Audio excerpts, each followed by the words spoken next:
Olá meninos, muito boa tarde para todos vocês, tá certo? Bem-vindo aqui à nossa videoaula, tá certo? Hoje a gente tem aula de literatura, tá certo? Se Deus quiser, hoje as coisas transcorrendo da melhor maneira possível. Antes de eu começar a aula, antes de eu falar do que a gente vai tratar na aula de hoje, deixa eu só fazer um comentário rápido, tá? Ontem, infelizmente, a gente teve aí um probleminha, né? Que não foi possível o envio da nossa aula de geografia, mas eu espero que hoje, se Deus quiser, como eu mencionava aí, as coisas possam acontecer normalmente, né? Para o seu aprendizado e consequentemente também para nós podermos aqui, para mim, poder desempenhar a minha função profissional. Gente, é tudo muito novo, muito novo para mim, muito novo para vocês, né? A gente vai precisar sim nos adaptar, né? Por que não dizer, aprendermos a usar essa nova ferramenta, né? Que embora todos nós tenhamos essa tecnologia em casa, todo mundo tem um celular que faz vídeo, enfim, mas você vai se adaptando, né? Porque aqui exige uma certa formalidade, não é qualquer vídeo que você envie, né? E assim por diante.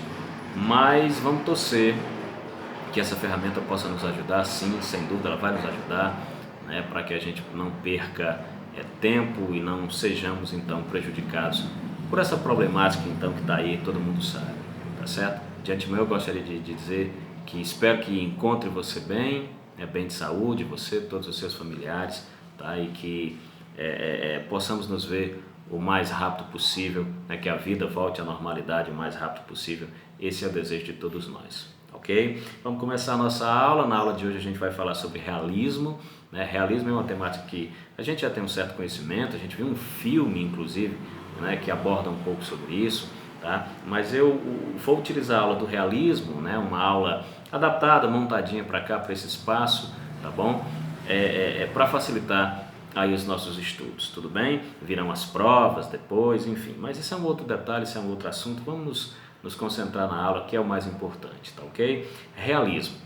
O realismo ele acontece a partir do ano de 1881, vai se estendendo até aí o ano de 1893, portanto, segunda metade do século XIX. Você pode parar e pensar, século XIX. O século XIX é o mesmo século que ocorreu o romantismo, não é isso? Mas a primeira metade do século XIX ocorre a escola literária romântica. Na segunda metade ocorre então a escola realista. Se a gente fosse pegar dados, né, as datas respectivamente dito, eu poderia dizer que o romantismo ele vai de 1830 até por volta de 1850 ou 1860, né? E o realismo na segunda metade desse século, de 1860 até por volta do início do século XX, né? Início do século XX, né? Destacando aí a figura, sem sombra de dúvida, século XX, a figura do Machado de Assis, né? Tão conhecida por nós, né? Que eu também vou abordar durante a nossa videoaula e assim por diante. Portanto, século XIX, né? Segunda metade do século XIX. Eu poderia dizer para vocês aqui nesse primeiro momento que a principal característica dessa escola realista vai ser o antirromantismo, né? A questão da não mais subjetividade, sim da objetividade, né? Aquele sentimentalismo romântico, ele deixa de existir, ele cai por terra e acontece muito mais ali uma análise do que acontece, né? Do que está sendo vivenciado, uma percepção do que está sendo vivenciada, né? E assim por diante. Tá ok? Isso é uma característica marcante que a gente precisa ter em mente já, tá? O antirromantismo. Escola realista é antirromântica. Perfeito? Gente, os autores desse período, dessa escola literária, eles vão ser muito influenciados por uma tendência filosófica que vai ser o positivismo. O positivismo lá do Auguste Comte, tá? Ele vai ter grande desejo de que tudo venha a ser explicado cientificamente. Essa é uma grande realidade que a gente tem que mencionar nesse momento. As características realistas, elas se contrapõem totalmente às do romantismo, como eu colocava em outrora. Por exemplo, os próprios cenários, né, serão abordados agora, a sociedade, né, a convivência das pessoas, e deixará de existir inclusive aquelas influências do campo, né, rural, como você queira dizer. O realismo ele vai criticar duas coisas que para os românticos eram essenciais: o amor e o casamento, né? O amor e o casamento, tão falado na atmosfera romântica, né? Tão idealizado às vezes por algumas pessoas, hoje mesmo na contemporaneidade, tá? Lembrando que nós fazemos parte desse processo histórico, tá bom? Aqui na escola realista, ele vai deixar de existir e ele vai, na verdade, mostrar que casamento vai ser nada mais, nada menos do que uma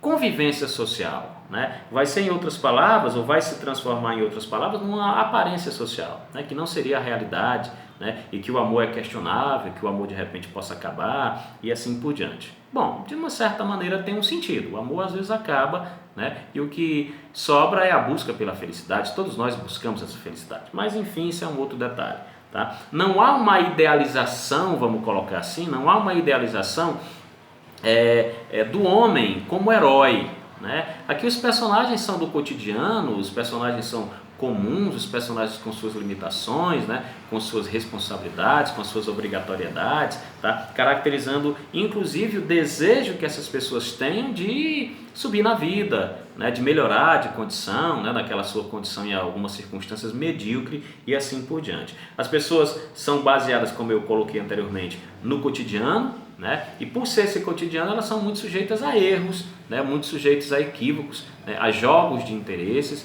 e assim por diante. Tudo bem? Isso são algumas coisas que a gente deve considerar nesse primeiro instante. Sobre a linguagem desse realismo, a linguagem é simples, né? Sem muita elaboração, sem estética e assim por diante. Fácil de você compreender. Passa-se uma mensagem com muita simplicidade.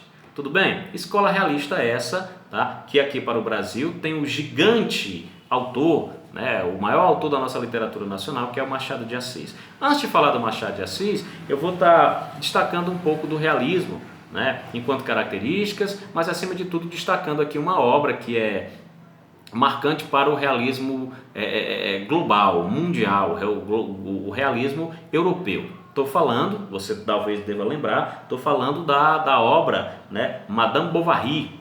Obra essa, então, escrita pelo Gustave Flaubert, ou Flaubert, se você preferir, tá bom? Onde nessa obra ela vai falar, ela vai contar a história de uma mulher, né? Uma mulher, né, que representa os seus próprios desejos na burguesia, né, no convívio social, né, da sociedade francesa. Quando eu me refiro aos desejos, ela tem alguns relacionamentos na busca desse amor, né, e ela percebe que esse amor às vezes não é bem encontrado, né, às vezes tem dificuldade de lidar e assim por diante. Essa é a obra, tá bom? Essa é a obra que inicia o realismo lá na Europa, Madame Bovary, do Gustave Flaubert. Ok? Aqui no Brasil, a gente vai ter, evidentemente, a introdução dessa obra com a obra do Machado de Assis, né, que é o Memórias Póstumas de Brás Cubas, tá certo? Vindo a ser publicado no ano de 1881. Ok? 1881. A obra Memórias Póstumas de Brás Cubas aqui no Brasil introduz essa escola realista. Tá ok? Se a gente fosse apresentar aqui algumas características dessa escola realista, a gente poderia trazer algumas que eu trouxe, tá, de uma forma bem simples para você compreender. A primeira delas, observe bem, o objetivismo, né? Objetivismo, preocupa-se ou é preocupado, né, com a verdade. O autor realista mantém-se o mais próximo possível dessa realidade, a objetividade. Tá? Os personagens são esféricos, o que é que eu estou querendo dizer? Né? São aqueles que evoluem ao longo da narrativa. Né? Vamos lembrar da personagem da Capitu, ela traz exatamente essa questão da evolução. Né? Personagens esféricos, eles evoluem ao longo da narrativa. Né? A gente pode dizer também tá bom? A contemporaneidade. Cai por terra nesse momento a retomada clássica, né, do passado. Aqui interessa muito mais o hoje, o presente e assim por diante. Ok? Algumas características, só mais uma para a gente dar continuidade. O detalhismo, desculpa, não mais a contemporaneidade, mas sim o detalhismo.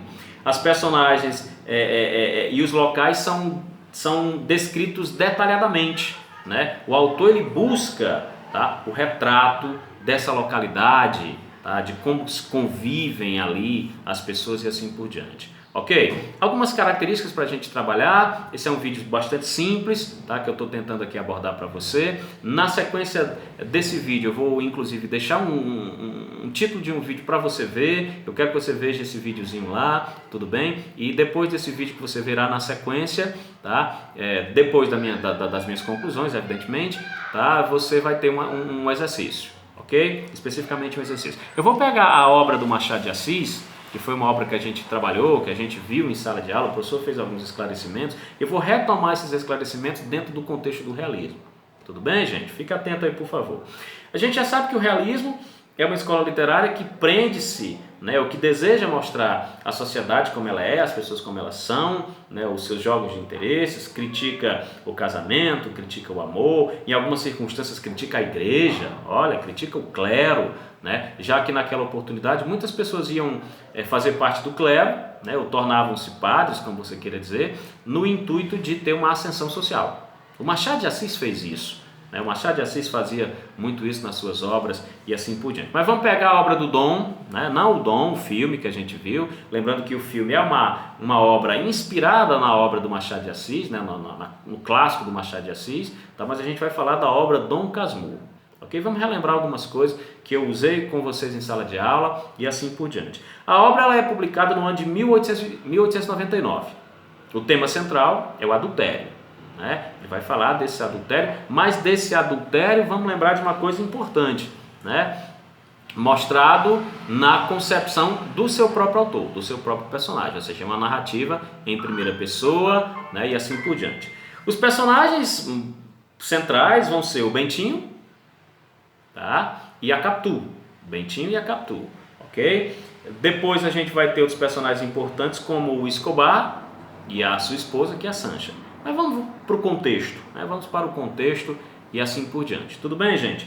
Bentinho e Capitu, né, são dois jovens bastante diferentes, embora se conheçam desde a sua infância, né? E há um amor platônico ali da figura do Bentinho para com a Capitu.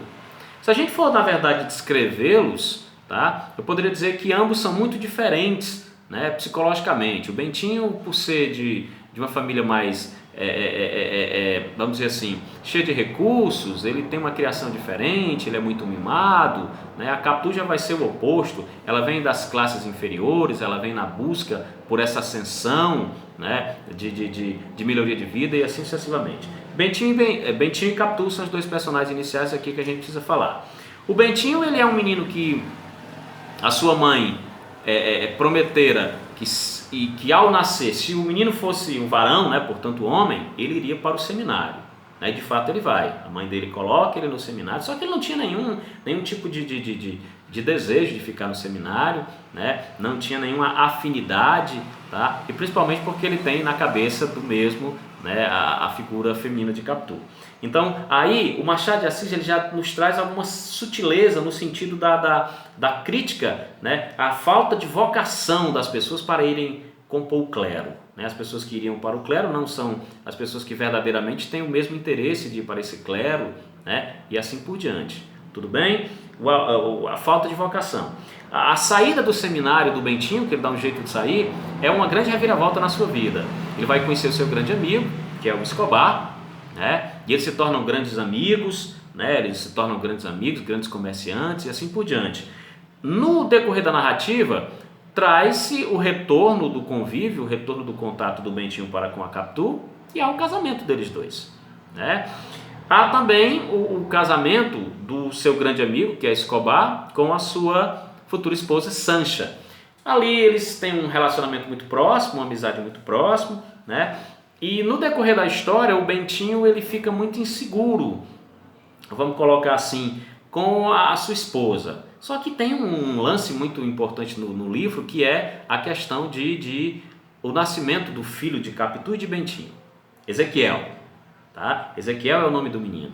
E aí o que é que acontece? O Bentinho, tá? Ele começa a achar na cabeça dele que aquela criança não é filha dele, né? Pelos traços que ele tem, tá? na ideia dele, na concepção dele, pelos traços que ele tem, pela personalidade que possivelmente ele vem apresentar, né? O Bentinho, totalmente inseguro emocionalmente, diferente da Capitu, como eu mencionava lá no início aí, tá? Diferente da Capitu, forte, tá? Uma mulher de mais concentração, de mais pensamento, né? Mais racional do que desejava, do que queria e assim por diante, tá bom? Esse é o fato bastante importante da obra, esse é o fato, vamos dizer assim, mais conhecido da obra, tá? E no livro, né, você vai encontrar, sem dúvida, o que acontece, né? Se o menino é ou não é filho dele, porque ele é escrito em primeira pessoa, tá bom? E aí automaticamente a gente vai trazer algumas coisas relevantes para essa obra, né? Mais relevantes sobre essa obra. Por exemplo, traços marcantes da obra do Dom Casmurro.